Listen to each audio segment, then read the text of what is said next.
The Nobel Assembly at Karolinska Institutet has today decided to award the 2024 Nobel Prize in Physiology or Medicine jointly to Victor Ambros and Gary Ruvkun for the discovery of microRNA and its role in post-transcriptional gene regulation. Here are the two laureates a few years ago. Victor Ambros was born in Hanover, New Hampshire, in the US in 1953. The work leading to today's award was performed at Harvard University, and he's currently a Silverman Professor of Natural Science at the University of Massachusetts Medical School. Gary Ruvkun was born in Berkeley, California, in the US in 1952. The work leading to his Nobel Prize was performed at Massachusetts General Hospital and Harvard Medical School, where he is now a professor of genetics. I will now turn to the Nobel Committee Vice Chair, Olle Kempe, who will describe the discovery. So please, Olle.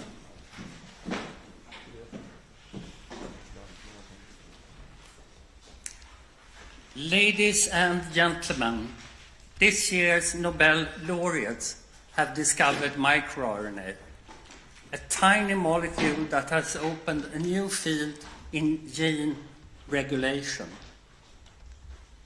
Genetic information is stored in DNA in the cell nucleus.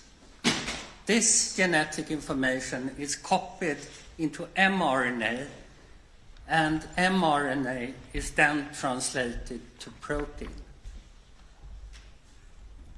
Proteins are the building blocks that are responsible for major functions in our body. For example, neural function, muscle contraction, absorption of nutrients in the gut, and defending us from invading pathogens by immune cells. Different tissues express different proteins with different functions. Since the DNA in our cell nuclei contains exactly the same coding information in all cells, the question is, what determines that only the right genes are transcribed into mRNA and then translated into the correct tissue-specific proteins at the right time? A first important step in gene regulation is governed by DNA-binding proteins, so-called transcription factors, ensuring that only the correct genes are transcribed into mRNA. As a result, the correct proteins are made in each specific cell type. In fact, for many years it was believed that the main principles of gene regulation had been elucidated. The mechanism would, however, turn out to be more complex. For this year's Nobel Prize, an elegant little organism was the key. The tiny C. elegans has been used as a model for more than half a century. The worm contains only 1,000 cells, but still forms many of the different tissues as humans do, including a nervous system, a gut, and muscles. Researchers had previously found two interesting C. elegans mutants with timing defects during development. The LIN4 mutant, with a red label as shown on the slide, becomes larger because one developmental program from egg to an adult worm is erroneously repeated. In contrast, the LIN14 mutant, as shown with the blue label, skips some stages during development and becomes smaller. The Lin4 and Lin14 mutants have strikingly opposite appearances, and although the genes had not been cloned at the time, Victor Ambros was able to show that Lin4 negatively regulated Lin14.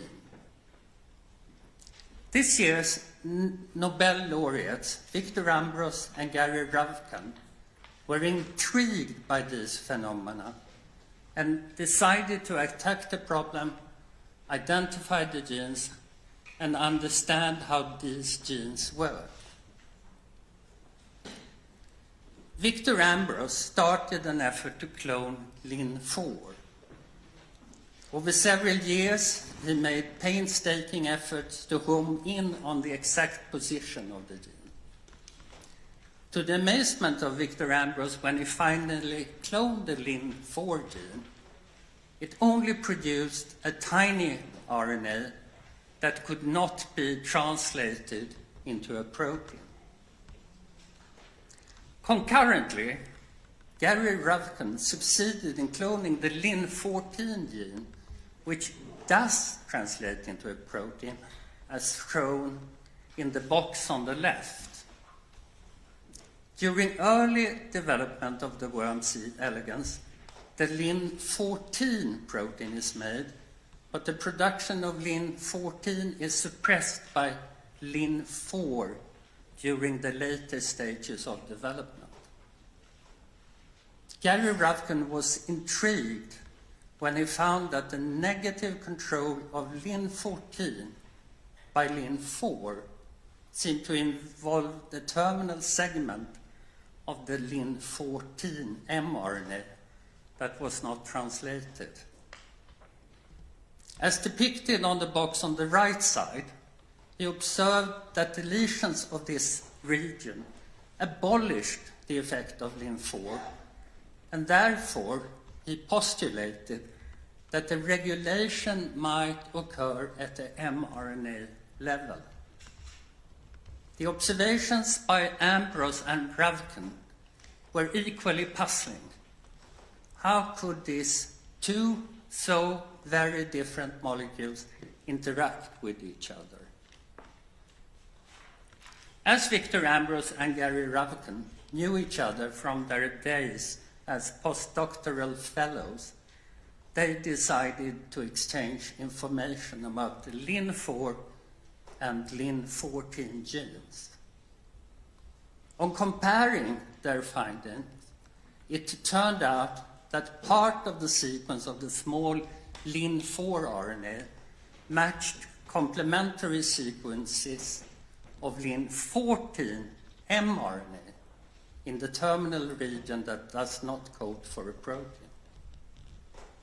They then understood that the binding of Lin4 to Lin14 mRNA prevented the production of the Lin14 protein at the level of mRNA.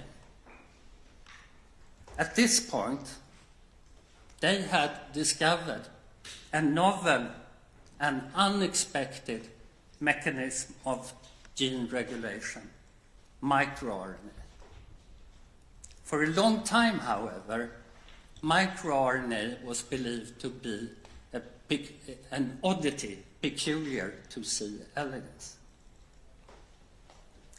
This perception changed 7 years later when Gary Ruvkun, in the year 2000, identified a second microRNA produced by the LET7 gene in the worm.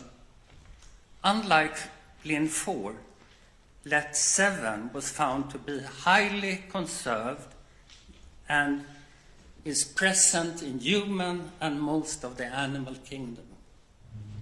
This finding made the previously dormant microRNA explode.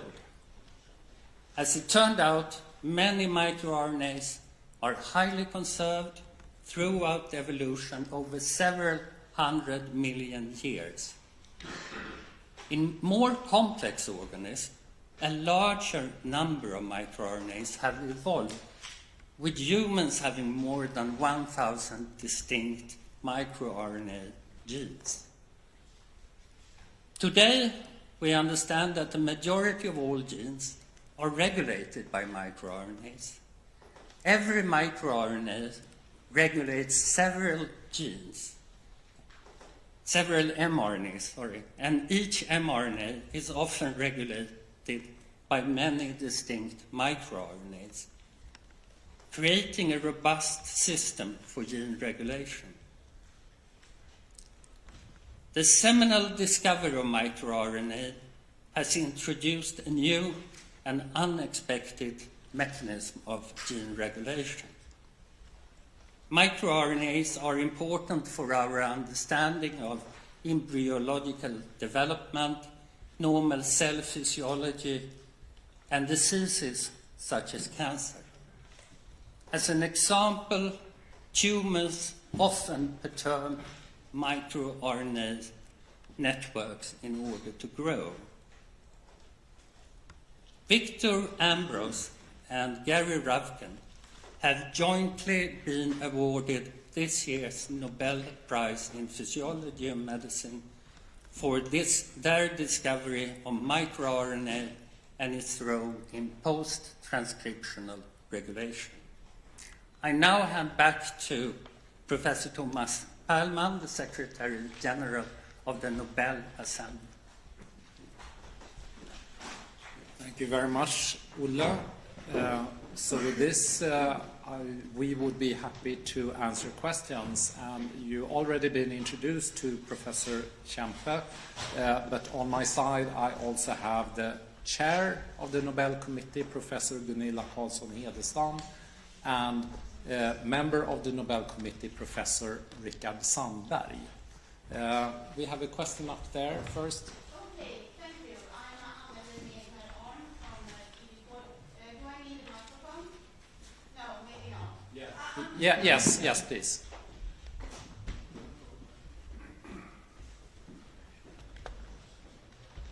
I have a question regarding your second last slide, if you could get back to that one. I wonder how it's possible for the microRNA to get to the mRNA first, so to speak, so that it shuts down this mRNA and the protein is not made. I mean, if the mRNA is made first, then the protein would be made anyhow. And I also wonder what the different cell types, why is the microRNA, a special microRNA, active in one sort of a cell and not in another sort of a cell? Yes, these are quite advanced scientific questions, and I'll turn to Professor Rickard Sandberg. So regarding the first question, so we skipped a lot of detail in this presentation, but the microRNA strand is part of a protein complex that finds the mRNA in the cytoplasm. And there it can recruit other proteins that help shorten the poly-A tail, which leads to either translational inhibition or mRNA degradation. The second question about microRNA genes, I mean, they are also transcribed, so they're copied from the DNA into their RNA form, they are processed, and that can be done cell type specifically. So a specific microRNA will end up in a muscle cell, whereas other microRNAs end up in, for example, nerve cells. And because of that, they can have cell type specific effects on the mRNA.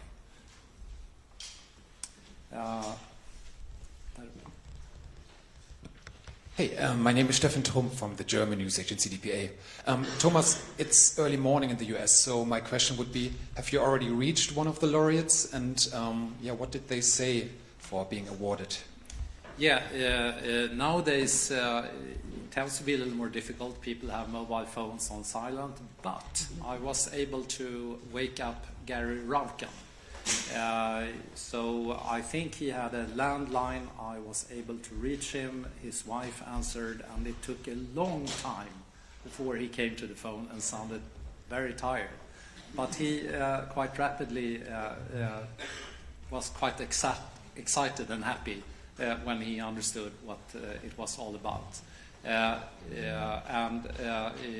He was so enthusiastic, and his wife too, so he handed over the phone to his wife, who also wanted to talk to me for quite a while, and they were thrilled about the prize and coming to Stockholm in December.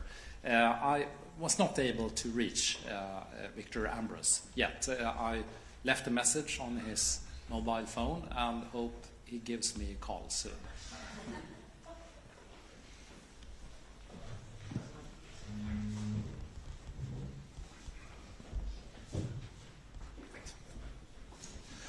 Hello, my name is Bogun Rodajewski. I'm from the Polish television. A question I have is a little bit of comparison to the last year's Nobel Prize, because last year with the Nobel Prize for the mRNA, the thing that we are most excited about, obviously, is what it can be used for. Not only COVID vaccines, but also the prospect of cancer vaccines and solution to many diseases that we're facing today. So what about microRNA? How does it compare, and what could be the application of the discovery by this year's laureates? Thank you. I think this is a very good question for Professor Karlsson-Hedestam. Yes, thank you for that. So this year's prize is definitely a physiology prize. It helps us, our basic understanding of all of the things you heard about, how cells differentiate and become specialized. Last year, of course, much more applied discovery that was translated into vaccine development. So two quite different prizes. But that said, having a basic understanding is, of course, the first step towards developing applications. So although there are no very clear applications available yet with microRNAs, understanding them, knowing that they exist, understanding their kind of regulatory networks is always the first step. So this could still take a while. There are quite a lot of trials ongoing, and not only against cancer, but also in other diseases, the cardiovascular, kidney diseases. There are other trials ongoing, but nothing that is very sort of close to an actual sort of application. So, but we want to emphasize that the importance of understanding the basic functions, and that is always the first step towards using this knowledge.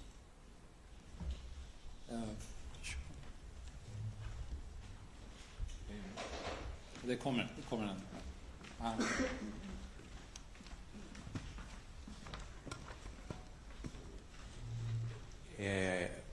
I wonder if you are aware if the laureates have any patents on their discovery, and also if you could describe a little bit more about their collaboration. They were postdocs together, and how are their friends hanging out in the lab, or what's their collaboration like? Olle Kempe, maybe you want to... Well, they were postdoctoral fellows together, but then ran separate labs and focusing partly on different aspects of the microRNA. So the big findings were from 1993, when the first microRNA was discovered by Victor Ambros, the Lin4 mutant. And then 7 years later, in 2000, Ruvkun came with the second. So if there had been any patents, they're no longer valid. Right. Yes, up here. Hi, this is Sunday Life Weekly from China. A following up question about the clinical application, as Professor Hedestam mentioned, that because microRNA has been widely used as a research tool to modulate gene regulation, what is the main challenges to develop a microRNA as a drug or for its clinical applications? Olle Kempe, maybe you can... Well, I think there are many problems. I mean, one thing is to deliver it to the right tissue. The second problem is, of course, that microRNAs bind several targets, so you very easily get off-target effects if you directly bind to one microRNA. But there might be ways around that. Tumors quite often perturb the microRNA networks, and they can do it by deleting the genes or by mutating genes that process the microRNA, or they can increase the production of RNA binding protein that binds the microRNA. And in that case, there are promising first tests to see if you can modulate the RNA binding proteins. But to deliver microRNAs to cells and think that you get one effect, I think will be very difficult. Yes. Här är kameran.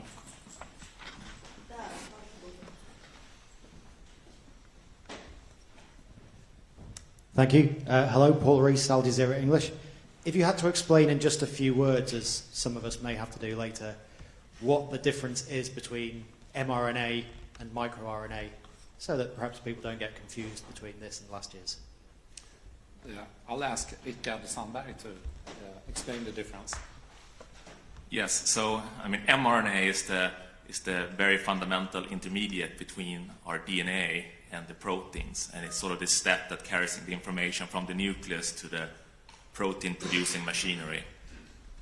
MicroRNAs, on the other hand, they are very short, and their primary role is to act as itself, as its RNA form, where it instead interacts with the mRNAs to tune or quite dramatically affect what amount of proteins can be made from it, or should we degrade the mRNA.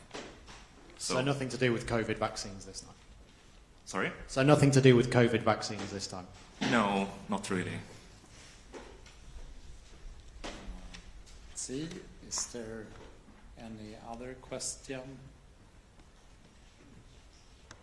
I know it's, as is usual, that many are eager for the interviews instead after the press conference, but still, if there is any pressing question, there is still time.